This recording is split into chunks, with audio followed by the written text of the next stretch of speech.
Bienvenue sur cette chaîne YouTube consacrée au procès contre Michael Jackson ayant eu lieu en 2005.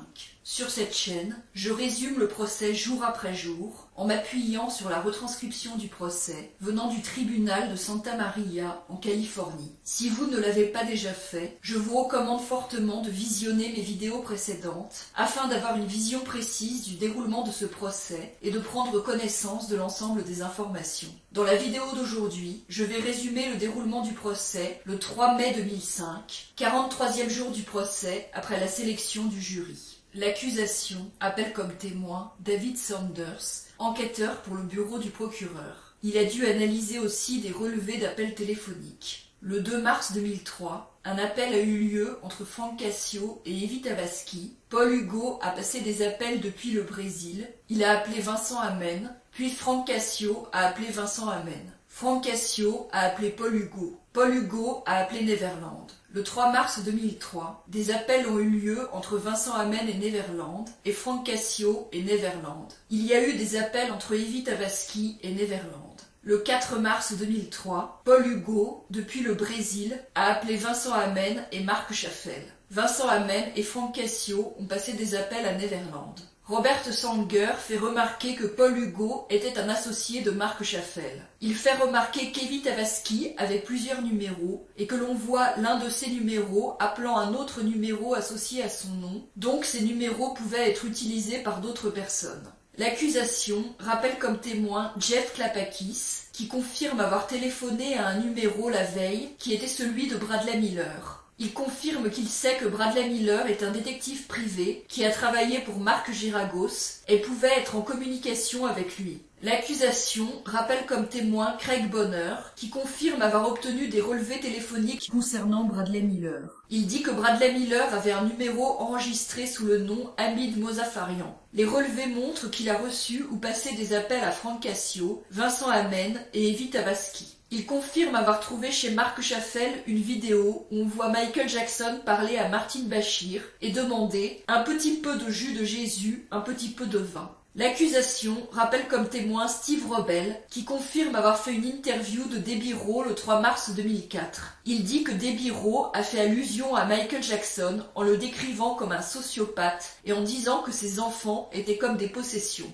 Il dit que Debbie Rowe lui avait dit que Michael et elle avaient un plan qu'ils avaient fait ensemble et qu'elle parlait toujours positivement de Michael publiquement depuis leur divorce. Il confirme que Debbie Rowe lui avait dit pendant son interview qu'elle ne devait pas parler beaucoup de Michael Jackson sur les conseils de son avocate. Mesereau fait remarquer que Debbie Rowe avait dit « J'ai le talon d'Achille de Michael, j'ai les enfants. Je ne les ai pas, mais je vais les avoir. » Et Steve Robel confirme. Il confirme qu'elle avait dit « Fuck sa défense à ce stade, je veux les enfants. » Mesereau affirme que ces remarques de Debbie Rowe étaient dans le contexte de son litige judiciaire avec Michael Jackson concernant la garde des enfants. L'accusation appelle comme témoin John Duros O'Brien, expert comptable pour la firme Alex Partners. On lui a demandé d'examiner la situation financière de Michael Jackson avant février 2003. Il dit qu'il a trouvé des comptes financiers du 30 juin 2002 de Michael Jackson indiquant 130 millions de dollars de biens, 415 millions de dollars de dettes et un avoir net négatif de 285 millions de dollars. Il précise que la valeur marchande des biens et des dettes peut changer et que c'est juste une base de trésorerie et cela ne signifie pas que Michael Jackson est en faillite. Il dit que la situation financière de Michael Jackson s'est détériorée entre cette date et février 2003 en raison de dépenses. Il dit qu'il y avait entre 20 et 30 millions de dollars de dépassement de budget par an et que la dette de Michael Jackson a augmenté de presque 70 millions de dollars entre 1999 et 2003. Bank of America est le créancier de ces dettes. Il dit que les biens principaux de Michael Jackson sont son catalogue de droits d'auteur Mijak, son catalogue Sony ATV qu'il a acheté en 1986, dont il est propriétaire avec Sony, qui produisent du revenu pour lui, et Neverland Ranch. Il dit qu'il a consulté des lettres de conseillers financiers de Michael Jackson pour arriver à ses conclusions. Contre-interrogé par Tom Mesereau, il confirme qu'il n'a pas pu consulter tous les documents qu'il avait demandés et qu'il n'a pas parlé à la défense. Il n'a pas vu les états financiers de 2000, 2001 et 2002. Il n'a pas pu consulter de registres comptables généraux ni de relevés bancaires. Mesereau fait remarquer que la valeur du catalogue Sony ATV est estimée à 1 milliard de dollars au total et que Michael Jackson pourrait vendre ses intérêts de ce catalogue.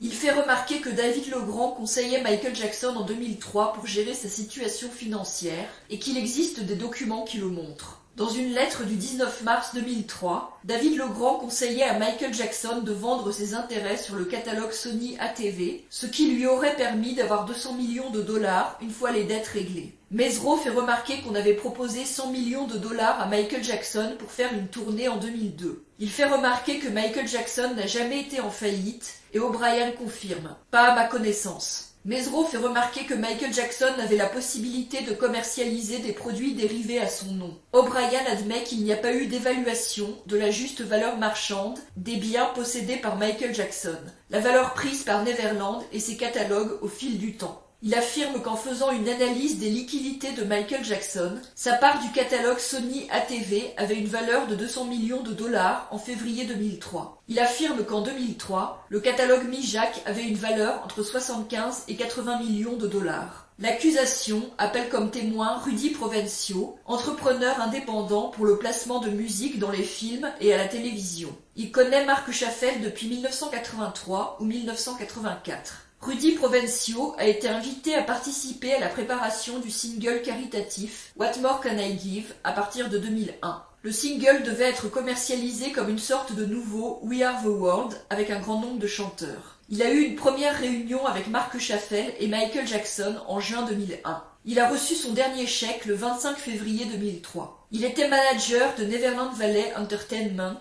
la société de Marc Chaffel et Michael Jackson, et il a rencontré Michael Jackson plusieurs fois. Michael Jackson voulait que ce projet permette de gagner encore plus d'argent qu'avec We Are the World. Rudy Provencio devait toucher 1% des ventes en plus de son salaire. La société était chez Marc Chaffel à Calabasas et Rudy Provencio y avait un bureau. Marc Chaffel mettait souvent ses appels sur haut-parleur pour montrer qu'il parlait à des célébrités. Souvent, Rudy Provencio a entendu des conversations entre Marc Chaffel et Michael Jackson. Michael Jackson voulait savoir quels artistes allaient participer au projet de single et connaître les détails.